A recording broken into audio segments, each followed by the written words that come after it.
ating small intestine to digest or break down the sugar came from milk. So once na ito nakarating sa ating large intestine, tayo ay nagkakaroon ng diarrhea o nagkakaroon ng bloated. So, masama pakiramdam. Pero pag once na mayroon po kayong lactose intolerance, you must consult your nutritionist or doctor first para malaman po natin kung hanggang saan po yung level ng aton na lactose intolerance. Kasi mahirap din po kasi na isa lang alang yung tayo dito. Okay.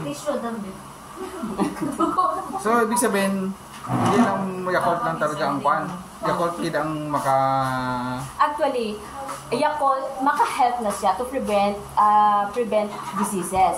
Pero, ang dami na sa sir nga maubra is to maintain ang balanced diet.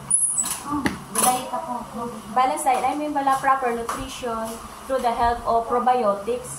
Good bacteria? Good bacteria. 10 billion? Basta nakita ko? 8 billion.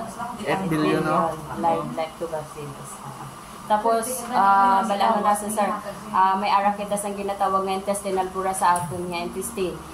May ara siya sang refers to the 100 trillions of good and bad bacteria that are living in our intestine. So, kung mas madamo ang bilang sa mga bad bacteria, mas prone kita sa sakit. So, manami nga mag-inom kita sa probiotics para magdugang ang mga good bacteria. Kaya kalabanan ko, no?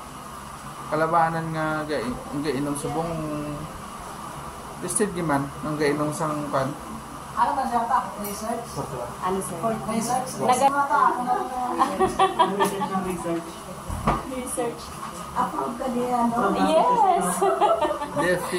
Yeah, BFAD. BFAD, World class brand. Approved na sa halal. Most brand. Most brand. Safety hazard, pa na? Approve pa na saya. So, proven and tested na saya. Wala pa kompetensya ang Yakult, di ba? May ara na mga nagasulod, ma'am. Pero only Yakult ang makasulod sa aton nga ang Lactobacillus paracassis strenchirota nga taglay nga good bacteria sang Yakult makaano siya sa acid sang aton nga tiyan. So, acid. Makasulod siya sa aton nga acid gala. Kung acidic ka makasulod, makapenetrate siya kay nag-ano siya sa 300 experiment. Pasok sa 300 experiment. Yes. I-shout out anay. Ay. Pwede ma-upload? Ano sir? Ano sir? Sige. Yakult. Yakult. Yakult pa na, Yakult Philippines. Hello. Hello.